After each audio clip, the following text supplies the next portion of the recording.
Buenos días a todos. El día de hoy estoy con Roberto Casá. Él es el director general de Archivos de la Nación. Don Roberto, muchas gracias de verdad por este espacio. A su orden. Don Roberto, quisiera empezar pidiéndole que nos cuente un poco acerca de usted. Bueno, yo soy el director del Archivo General de la Nación, como usted ha señalado. Soy historiador de profesión, con un doctorado en historia, y soy profesor de la Universidad Autónoma de Santo Domingo, todavía activo porque tengo la condición de meritísimo miembro de la Academia Dominicana de la Historia. Y bueno, aquí tengo ya 21 años, casi 22, al frente de la institución, donde se ha tratado de hacer un trabajo de reconversión, y yo diría que un trabajo en beneficio de la comunidad dominicana en general, del Estado y de la sociedad. Es lo más relevante que puedo decir. Bueno, soy un investigador de temas de historia dominicana, entre otros periodos del que le puede interesar a usted, que es el momento cumbre del autoritarismo dominicano, que es la época de Trujillo. Me sorprendió mucho porque en lo que investigué de usted vi que digitalizó más de 30 millones de documentos del país. Sorprendente realmente. Quisiera preguntarle ahora sobre este tema que estamos estudiando, es cómo podemos diferenciar de forma sencilla una dictadura, un régimen autoritario y uno totalitario. Bueno, en términos de teoría política más o menos convencional, yo les respondo que un régimen democrático es en el cual se basa en elecciones libres, donde hay rotación de los medios dirigentes a través de este proceso de participación universal de la población adulta, tanto masculina como femenina, desde hace unas décadas. Se caracteriza una democracia en términos generales por una libertad de expresión. Se supone hoy día que todos los regímenes reclaman su condición democrática.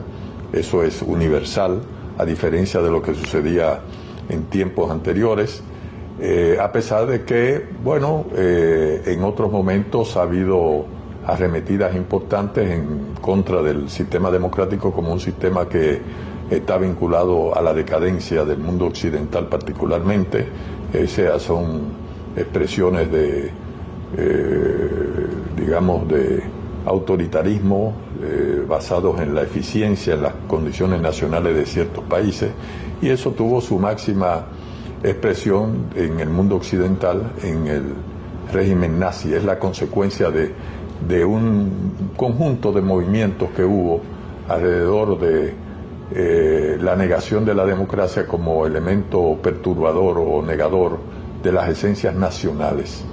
En ese sentido, yo diría que el régimen nazi es quizás el prototipo más importante de lo que se llama totalitarismo. ¿En qué sentido totalitarismo? A diferencia de autoritarismo.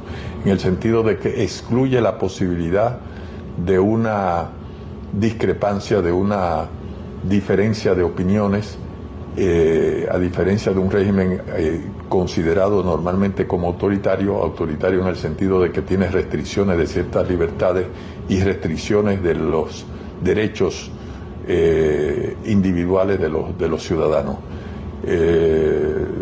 Cuando se habla de totalitarismo en la teoría, por ejemplo, política contemporánea, es un término que se utiliza para designar un régimen excluyente, un régimen que niega la posibilidad de la diversidad. El autoritarismo puede tener gradaciones diversas, y desde luego ahí también hay muchas críticas que señalan que no hay una frontera clara entre autoritarismo y democracia, que la democracia tiene componentes normalmente también de cierto grado autoritario, y que los regímenes autoritarios no siempre tienen las características extremas de negación de las libertades individuales, sino que tienen, digamos, expresiones plurales, variadas. Entonces, yo diría que la diferencia tajante entre autoritarismo y democracia hoy día, sobre todo, se encuentra sujeta a bastante problematización debido a las tendencias que hay de desarrollo de la extrema derecha en los países occidentales. ¿Cuál de estos tres modelos considera que es la antítesis más radical de la democracia y por qué? Bueno, lo más extremo es el llamado totalitarismo, en el sentido de que excluye la posibilidad de la diversidad, es decir, de la posibilidad de que se expresen puntos de vista diferentes, y eso evidentemente está en contraposición con el criterio de las libertades individuales y de la representación, porque la democracia ante todo tiene la función de la representación institucional a través de elecciones, a través de los electos, de los grupos electos, a través del sistema de partidos políticos. La democracia moderna supone un régimen de partidos y una participación política de la población en que estos incumbentes de las funciones públicas son producto de la elección por parte de los ciudadanos universalmente. Un régimen despótico, a mí me gusta más la palabra despotismo que la palabra totalitarismo, a pesar de que totalitarismo se puede aceptar también desde el punto de vista de la exclusión de toda posibilidad de diversidad cultural, excluye la posibilidad y la necesidad de esta participación en los asuntos públicos de la población. ¿Nos podría dar algún ejemplo? Bueno, regímenes autoritarios hay en muchas partes del mundo. Qué sé yo, le puedo decir Birmania. En Birmania los militares, se lo digo porque estuve ahí y pude hablar con varias personas, entonces es un régimen de cooptación de los grupos militares, y el experimento democrático que hubo con una señora que se le dio el premio Nobel, cuyo nombre no puedo repetir ahora, pero que es muy conocida, pues fue derrocada y sometida a hostigamiento por parte de las autoridades. Es decir, hay un montón de regímenes en el mundo de hoy que no se ajustan a los criterios de la democracia occidental. China no se ajusta a los criterios de la democracia occidental.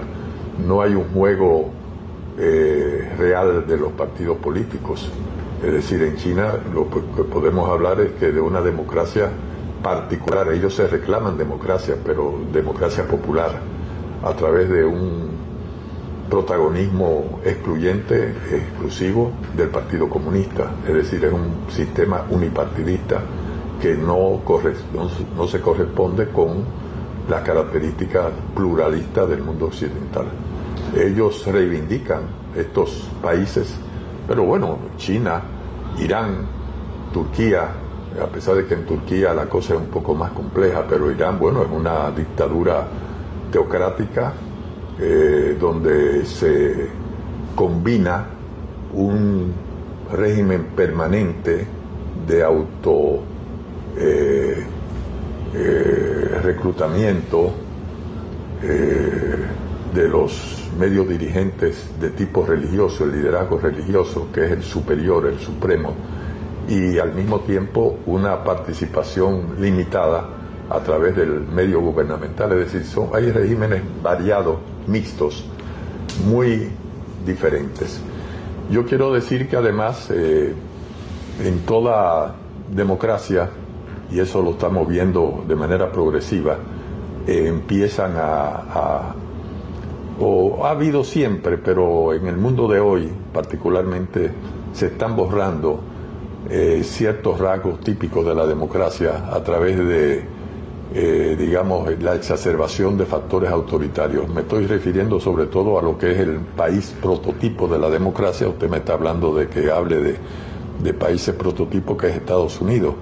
En Estados Unidos se está asistiendo a una concentración excesiva de poderes de parte del Ejecutivo, con abusos, con reclamos, con advertencias, con inconformidades de gran parte de la población, de manera que el esquema ideal de la democracia occidental, yo creo que hoy día está bastante en entredicho, a partir sobre todo de la experiencia de los Estados Unidos, donde se advierte una tendencia autoritaria creciente.